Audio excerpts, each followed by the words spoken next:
आदाब। आदाब। अस्सलाम वालेकुम। वालेकुम सलाम।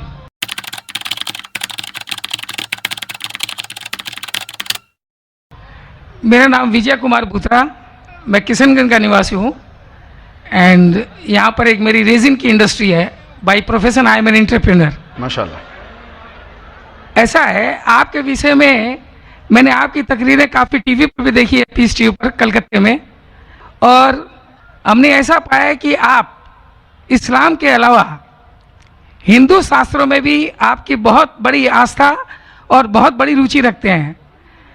मेरे में ये जानने की उत्सुकता है कि आपकी ये उत्सुकता हिंदू शास्त्र के प्रति कब आई और क्यों आई, इसके विषय में मुझे आपसे थोड़ा जवाब। भाई साहब का सवाल है कि उन्होंने मुझे टीवी पे कलकत्ता में कई बार देखा है और ये जाना है कि इस्लाम के अलावा मैं दीगर मज़ाहिब के बारे में बात करता हूँ और हिंदू धार्मिक किताबों के बारे में भी मैं इल्म रखता हूँ। तो ये पूछना चाहते ये ख्वाहिश कब आई और कैसे आई। मैं जब मेरा मेडिकल कॉलेज में था तो मैं मुतासिर हुआ एक शख्स जिनका नाम था शेख अहमद दीदाद। वो साउथ अफ्रीका के थे और वो इस्लाम और ईसाई मज़हब पे महारत रखते थे। जब उनकी तकरीर सुना तो मैं उनसे मुतासिर हुआ और मैंने कुरान और बाइबल का अल्हम्दुलिल्लाह इल्म हासिल किया। तो सबसे पहले मैंने इल्म हासिल किया बाइबल के बारे में, इस्लाम और ईसाईयत के बारे में। और जब मैं उनसे मिला उन्होंने कहा कि इस्लाम और ईसाईयत पे कई लोग तकरीर कर चुके और कई किताबें लिख चुके, लेकिन हिंदू मज़हब और इस्लाम के बारे में वो चंद किताबें हैं। उन्होंने दरख्वास्त की कि बेटा ईसाईयत के अलावा दिगर मज़ाहिब के बारे में आप मुताला कीजिए और उनको भी पैगाम पहुँचाइए। और जब कुरान मजीद की मैंने आयत पढ़ी, कुरान मजीद में अल्लाह ताला ईश्वर कहते हैं सूरह अल इमरान में सूरह नंबर 3 आयत नंबर 64 में, तालौ इला कलिमतिन सवाइन बैना बैनकुम, आओ हम उस बात की तरफ जो आप और हम में यकसा है। सबसे पहली बात क्या है? अल्लाह नाबुदा इल्लल्लाह, कि हम सिर्फ एक ईश्वर की इबादत करें। वला नुश्रिका भी शैअ, कि हम आपस में किसी को शरीक न करें। वला यत्तखिज़ बादुन बादन अरबाबन मिन दुनिल्लाह, तो हम आपस में किसी को रब ना कहे। फ़इन तवल्लो, अगर वो ना माने, फ़क़ुलू अशहदु बिअन्ना मुस्लिमून, आप शहादत दो कि आप मुस्लिम हैं। तो जब मैंने कुरान मजीद की आयत पढ़ी जिसमें लिखा है कि जब भी आप गैरों से बात करते हैं तो उस बात की तरफ आओ जो उनमें और हम में यकसा है, और मजहबी किताब में यकसानियत भी है, डिफरेंसेस भी है।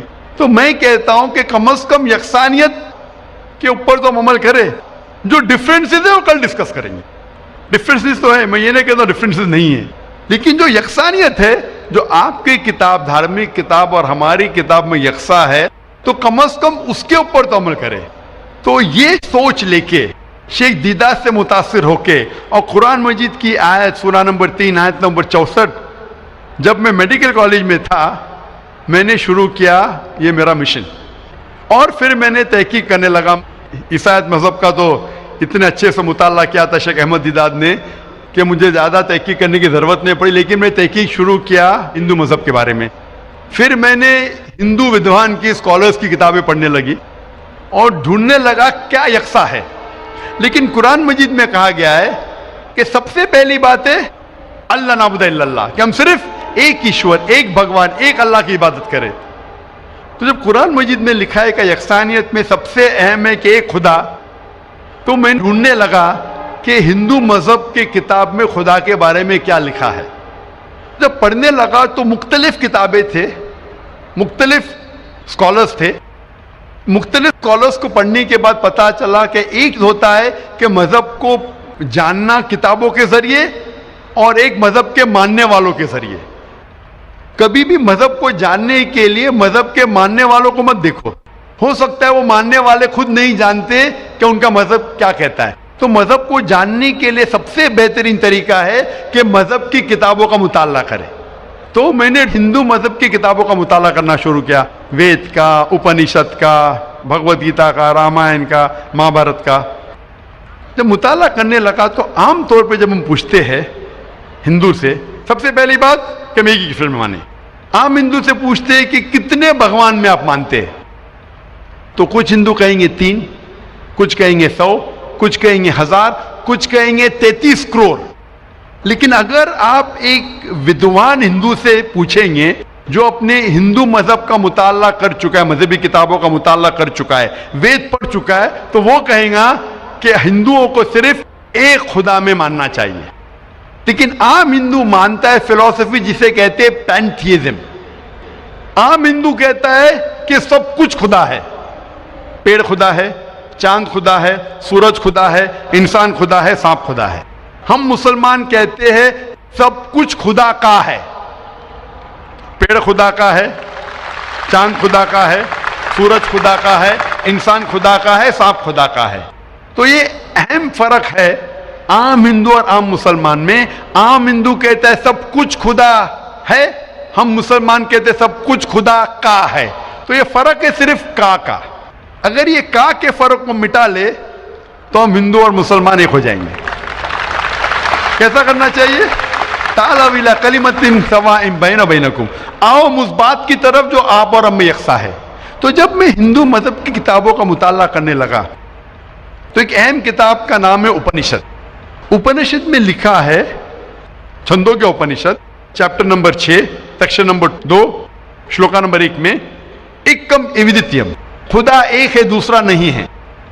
जब हम पढ़ेंगे श्वेताश्वेतर उपनिषद चैप्टर नंबर 6 श्लोका नंबर 9 में, नाचस्य कसिज जनिता न चदीपा, ये संस्कृत कोटेशन है जिसके मानी है उस खुदा, उस ईश्वर का कोई रब नहीं, उस ईश्वर के कोई वालिदैन नहीं, उसके ऊपर कोई नहीं है, उसकी वालदा नहीं, उसके वालिद नहीं है। लिखा है श्वेताश्वेतर उपनिषद में चैप्टर नंबर 4 श्लोका नंबर 19 में, न तस्य प्रतिमा अस्ति, उस ईश्वर की कोई प्रतिमा नहीं। प्रतिमा संस्कृत में होता है अक्स, photograph, painting, picture, idol, statue, sculpture. न तस्य प्रतिमा अस्ति, उस ईश्वर की कोई प्रतिमा नहीं, कोई अक्स नहीं, कोई पिक्चर नहीं, कोई फोटोग्राफ नहीं, कोई पेंटिंग नहीं, कोई आइडल नहीं, कोई स्कल्पचर नहीं, कोई स्टैच्यू नहीं। और ये आप आगे पढ़ेंगे, ये वही चीज लिखा हुआ है यजुर्वेद में। वेद हिंदू मजहब की सबसे ऊंची किताब है। यजुर्वेद में लिखा है चैप्टर नंबर 32 श्लोका नंबर 3 में, न तस्य प्रतिमा अस्ति, उस ईश्वर की कोई प्रतिमा नहीं, कोई अक्स नहीं, कोई फोटोग्राफ नहीं, कोई पेंटिंग नहीं, कोई पिक्चर नहीं, कोई स्टैच्यू नहीं, कोई आइडल नहीं, कोई स्कल्पचर नहीं। तो जब हम हिंदू मजहब की किताबों का मुताला करते पता चलता है हिंदू मजहबी किताब में भी लिखा है खुदा एक है, उस खुदा का कोई अक्स नहीं। और ब्राह्म सूत्र जो हिंदुइज्म का है वो एकम ब्राह्म द्योत्या नास्ते नैना नास्ते किंचन, भगवान एक ही है, दूसरा नहीं है, नहीं है, नहीं है, जरा भी नहीं है। There is only one God, not a second one, not at all, not at all, not in the least bit. तो इस जरिए से मेरा मुताला शुरू हुआ। सबसे पहले तहकीक करने लगा मैं कि हिंदू मजहब की किताब में ईश्वर का क्या जिक्र है, भगवान का क्या जिक्र है। और पता चला जिस तरीके से कुरान मजीद में लिखा है खुदा एक है, वही लिखा है हिंदू मजहबी किताब में। जिस तरीके कुरान में लिखा है उसका कोई अक्स नहीं, वही लिखा है हिंदू मजहब में। जिस तरीके से कुरान मजीद में लिखा है ना वो किसी से जना है ना किसी को जनता है, वही चीज लिखी हिंदू मजहबी किताब में। तो मैंने कहा जो यकसा है तो इसके ऊपर अमल क्यों ना करे। तो इस तरीके से मेरी तहकीक शुरू हुई और आस्ते आस्ते तहकीक के बाद पता चला कि हिंदू मजहब में भी लिखा हुआ है कि अवतार आने वाले हैं। अवतार लोग समझते हैं कि भगवान एक इंसान का रूप लेता है, ये एक मानी है, लेकिन सही मानी है संस्कृत में मतलब भगवान खुद नहीं, भगवान किसी को भेजता है। तो अवतार के सही मानी है जैसे हम कहते हैं पैगंबर। तो भगवान ने, ईश्वर ने कई पैगंबर भेजे और आखिरी पैगंबर का जिक्र हिंदू मजहबी किताब में है, कई किताबों में है, वेद में है, उपनिषद में है। कई मिसाल दूंगा। एक कल्कि पुराना में लिखा है कि आखिरी जो अवतार आने वाले आखिरी पैगंबर वो कल्कि अवतार है। उनके वालिद का नाम है विष्णु यास। विष्णु मतलब खुदा, यास मतलब नौकर, खुदा का नौकर। अरबी में करेंगे तो हो जाता है अब्दुल्ला, जो नाम था मोहम्मद सल्लल्लाहु अलैहि वसल्लम के वालिद का। उसके वालिदा का नाम है सुमति, मतलब शांति, अमन। अरबी में हो जाता है आमिना। जो मोहम्मद सल्लल्लाहु अलैहि वसल्लम की वालदा का नाम था, इसमें लिखा है कि इन्हें वही आएंगी एक केव में, एक गारे में, जो मोहम्मद सल्लल्लाहु अलैहि वसल्लम गारे हिरा में आई थी, उन्हें वही आएंगी रात के वक्त। वो बाद में जाएंगे नॉर्थवर्ड और फिर वापस आएंगे। मोहम्मद सल्लल्लाहु अलैहि वसल्लम ने हिजरत की थी, मदीना की तरफ वापस आए, उनके 4 करीब दोस्त होंगे, इसमें 4 खुलफा राशिदीन है। इस तरीके से डिटेल में लिखा गया है आखिरी पैगंबर, जो आखिरी अवतार जो आने वाले मोहम्मद सल्लल्लाहु अलैहि वसल्लम। तो मैं कहता हूं हिंदुओं से कि आप अपनी हिंदू किताब का मुताला कीजिए और हम हिंदू और मुसलमान एक हो जाएंगे। तो इस तरीके से मेरे तहकीक शुरू हुई और मैं दुनिया भर में कोशिश करता हूं अमन का पैगाम लोगों तक पहुंचाए। या भाई साहब, आपने जो उपनिषदों का वर्णन किया उसके साथ में एक लाइन और जोड़ता हूँ, जहाँ पर यही लिखा हुआ है कि ईश्वर एक ही है। वो हमारी श्रीमद् भगवद गीता है, जिसे हम श्रीमद् भगवान की वाणी या ईश्वर की वाणी कहते हैं। उसके चैप्टर नंबर 18 श्लोक नंबर 66 में है, अनन्या सर्वधर्मान परित्यज्यम मामे कम शरणम प्रजा अहम त्वाम सर्व पापेभ्यो मोक्षयिष्यामि मा शुचा। उसमें भी एक ही ईश्वर की ओर इंगित किया गया। तो आप जो कह रहे हैं एकदम सही और एकदम यथार्थ है कि हमारे हिंदू में एक ही ईश्वर की है, बाकी रूप हमने अनेक मान लिया है। ये एक आस्था का विषय हो जाता है, साकार रूप निराकार रूप वो अलग है, लेकिन ईश्वर तो हमारे यहाँ भी आपने एकदम ठीक फरमाया है। गीता भी हमारी यही कहती है। धन्यवाद आपको बहुत बहुत। जज़ाकल्लाह शुक्र।